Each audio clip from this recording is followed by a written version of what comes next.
Olá, sejam todos muito bem-vindos ao Entre Nós, o seu podcast semanal que explora os desafios e as vitórias dos relacionamentos amorosos e da intimidade.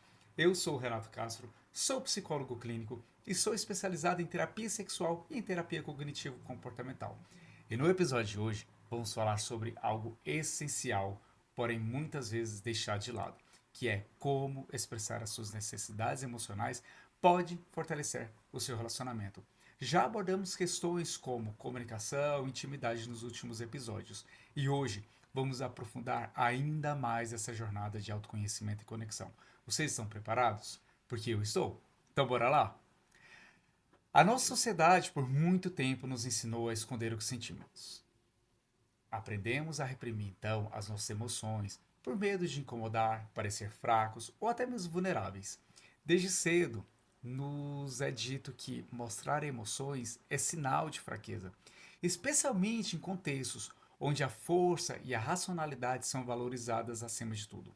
E essa ideia de que precisamos ser fortes o tempo todo acaba nos afastando da comunicação emocional, que é tão importante. E eu já digo aqui para vocês, não apenas nos relacionamentos amorosos, mas isso em qualquer tipo de relacionamento que você vive, seja ele profissional, com seus amigos, com familiares e por aí vai.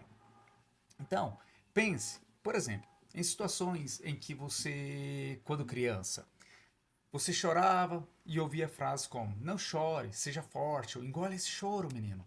Então, são pequenas mensagens que, ao longo da vida, se acumulam e nos fazem internalizar a ideia de que é melhor silenciar o que sentimos, para não sermos um peso ou um problema para os outros.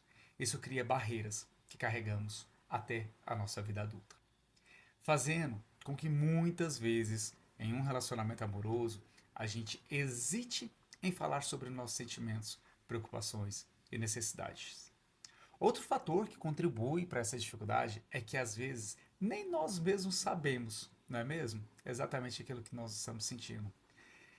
E pode parecer confuso, mas reconhecer e nomear as emoções é um aprendizado.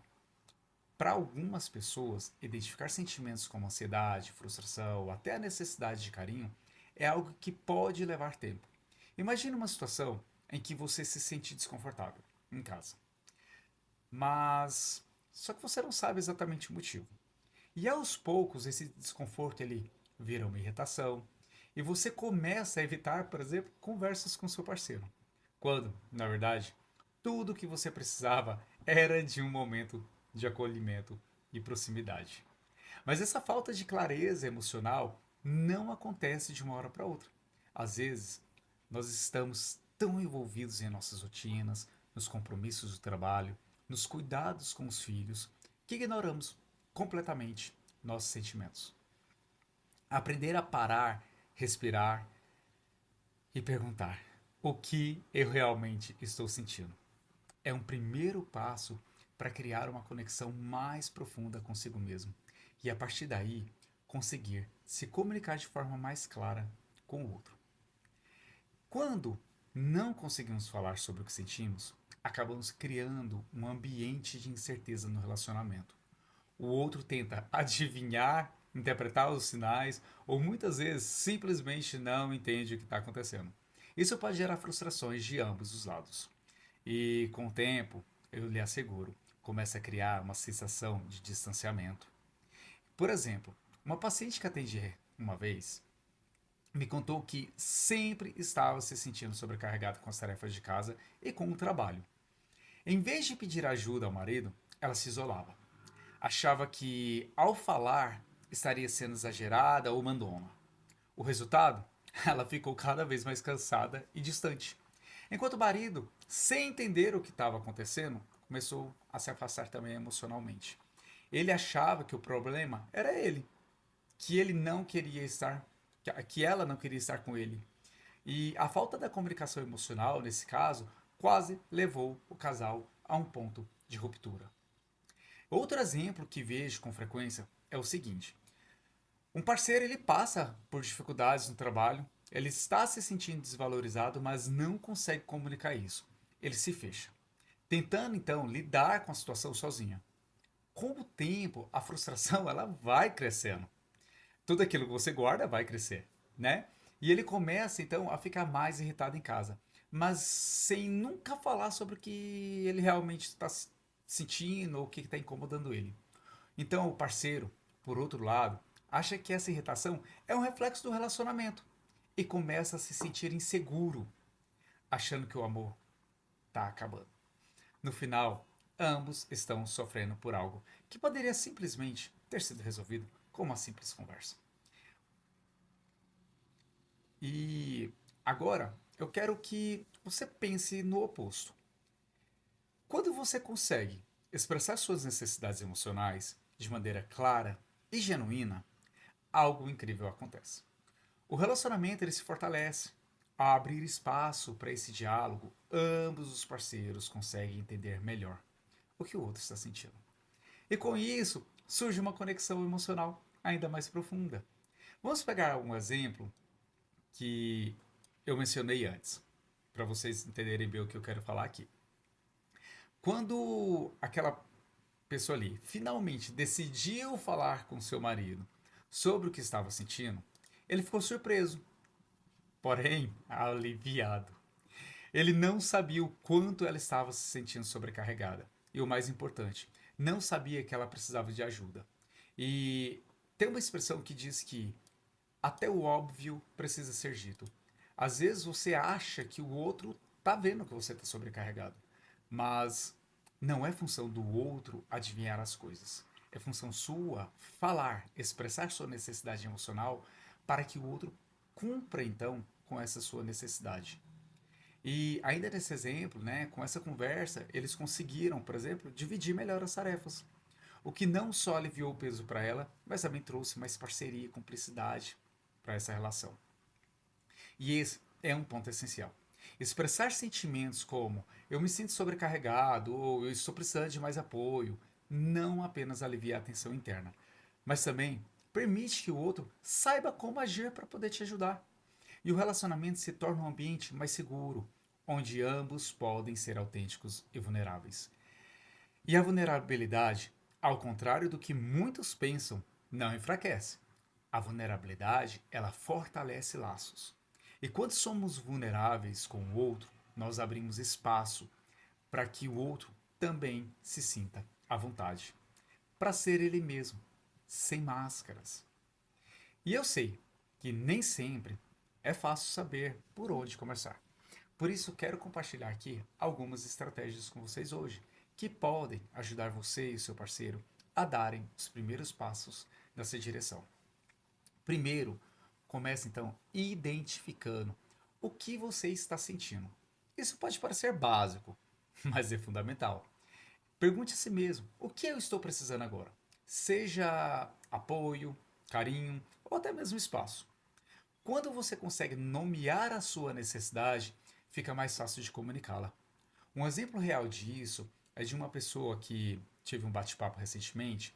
Ele estava constantemente irritado com sua esposa por pequenas coisas, como deixar objetos fora do lugar, e quando nós começamos a trabalhar isso, ele percebeu que o problema real não eram os objetos, mas o fato de ele estar se sentindo sobrecarregado lá no trabalho dele. Olha só, vocês estão entendendo o que eu estou falando, né? A sobrecarga era lá no trabalho dele, mas isso estava refletindo bem aqui na casa dele. E reconhecer isso permitiu que ele falasse com sua esposa de forma clara, dizendo: eu preciso de mais tempo para descansar e recuperar minha energia quando eu chegar em casa. Segundo ponto que eu quero trazer para vocês é para que vocês escolham o momento certo para poder conversar. Muitas vezes nós tentamos resolver questões emocionais no calor do momento, quando estamos nervosos ou irritados. Isso geralmente não dá certo, não é mesmo? Tenta olhar aí as últimas vezes que vocês tentaram fazer isso. Não dá certo não, gente. Espere um momento mais calmo para poderem falar. Um exemplo que eu assisti recentemente é de um casal que eles costumavam discutir logo após o trabalho, quando ambos estavam exaustos. Pensa, você chegar do trabalho morto de cansado, totalmente exausto e ter que ter uma DR, uma discussão. Quando eu sugeri que eles escolhessem um momento mais tranquilo, como um café da manhã ou num final de semana, as conversas se tornaram muito mais produtivas e calmas. Eu quero também trazer um outro exemplo de um casal uma vez que eu estava trabalhando com eles, que eles tinham um hábito, é até um pouco engraçado falar às vezes sobre isso, tá, gente? Mas eles tinham o hábito de conversar gritando, tipo, eles iam cada um para um lado, cada um para um espaço diferente da casa, para um cômodo diferente, e eles ficavam de lá se farpando. E, e eu perguntei para eles o seguinte: qual é para vocês o lugar mais hostil da sua casa, o lugar mais que mais te causa incômodo? E ambos foram muito certeiros em me falar que era em pé, em frente à janela. Eles moravam em uma casa acima de uma loja, né, de um ponto comercial. E segundo eles, falar perto dessa janela faria com que pessoas da rua escutassem. Então ali era totalmente era um lugar muito ruim para eles. E eu falei, ok, então a partir de hoje ficaremos combinados que todas as discussões que vocês tiverem, vocês dois têm que ficar dentro do mesmo, em pé, no mesmo azulejo. O pé tem que ficar coladinho um de frente pro outro. E para isso, é lógico, né? Vocês terão que segurar um na cintura do outro, porque senão não tem como ter equilíbrio. E vocês vão conversar nessa distância. No momento correto, no lugar correto. Porque não dá pra eu sair. E detalhe, né, gente? Isso funcionou muito bem. Por quê? Porque eles tiveram que conversar baixo. Primeiro, porque estavam a 3, 5 centímetros de distância um do outro. Com isso, faz com que a pessoa ela pense melhor até no que falar, inclusive, né? E eu era um ambiente desconfortável, era uma situação melhor para poder falar. E isso fez com que reduzisse drasticamente essa coisa de gritos, de berros, de alfinetadas lá quando está distante. Porque eu dar um grito, uma alfinetada quando eu estou longe, é muito fácil. Agora, fazer isso a menos de um palmo de distância, olhando no olho, é outra coisa. Então tá aí uma das sugestões também para vocês implementarem dentro do relacionamento, se este for o seu caso, tá bom? E o terceiro é para que vocês usem uma linguagem de eu, em vez de dizer você nunca tarará. Eu, ao invés de você nunca me apoia. Você fez isso. Você não fez aquilo. Fale mais sobre o eu. Se eu estou levando uma questão minha, então eu preciso falar sobre o eu. Então tente, por exemplo, eu tenho me sentido sobrecarregado e preciso de mais ajuda. Isso tira o peso da acusação e abre espaço para o diálogo. Um exemplo prático disso veio de uma situação que eu observei que costumava dizer ao parceiro: você sempre me deixa sozinha. Isso gerava discussões. Quando ela mudou para eu tenho me sentido só e gostaria de mais momentos juntos, isso, o impacto foi muito mais positivo. Porque quando eu falo dessa forma, eu permito com que meu parceiro, com que minha parceira responda com empatia a isso. Porque é muito diferente de você sempre me deixa sozinho para eu tenho me sentido só e gostaria de mais momentos juntos. Isso aqui você realmente está falando o que você sente. E isso sim é a sua necessidade emocional. É o que? Sua necessidade emocional é que você está se sentindo só e que você quer mais momentos juntos. Quando você fala dessa forma, o outro ele te escuta com mais empatia. Não tenha dúvida disso. E por último, a minha sugestão é para que você esteja aberto para ouvir. Da mesma forma que você quer ser ouvido, seu parceiro, sua parceira, também precisa desse espaço. Um casal que eu conversei recentemente começaram a fazer reuniões semanais, onde cada um tinha a chance de falar sobre suas necessidades. E esse pequeno gesto fez toda a diferença na dinâmica deles. É lógico que às vezes a gente começa com essas reuniões semanais, até para discutir questões gerais ali do convívio, do dia a dia do casal. Mas com o tempo, essas reuniões elas vão sendo espaçadas talvez para cada 15 dias ou até mesmo para cada um mês.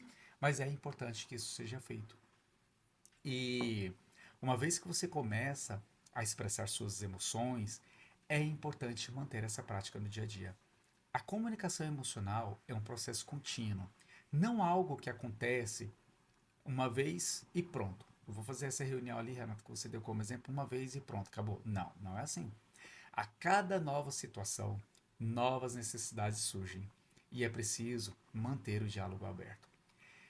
Lembrem-se de que estamos falando sobre criar uma cultura de comunicação no relacionamento e, como qualquer nova prática, pode levar um tempo até que se torne natural. Tenham paciência consigo mesmos e com o outro.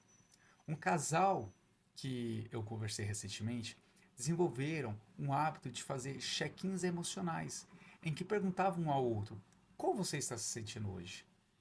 Como foi a sua manhã? Como foi sua tarde de trabalho? E essa pequena prática diária ajudou muito na conexão e na prevenção de conflitos maiores. Então, pessoal, eu espero que essas reflexões tenham ajudado vocês a pensar sobre como têm expressado suas necessidades emocionais no relacionamento. Se isso ainda é um desafio, não se preocupem. É algo que todos podemos aprender e melhorar com o tempo. O importante é dar o primeiro passo. E no próximo episódio, nós vamos explorar um tema muito ligado a isso, que é como o estresse externo, como o trabalho e as finanças, por exemplo, podem impactar a intimidade do casal. E o que podemos fazer para proteger nosso relacionamento dessas influências. Muito obrigado por estarem aqui e, como sempre, fiquem à vontade para mandar suas perguntas e comentários. Eu vou ficando por aqui. Cá entre nós, um grande abraço e até a próxima.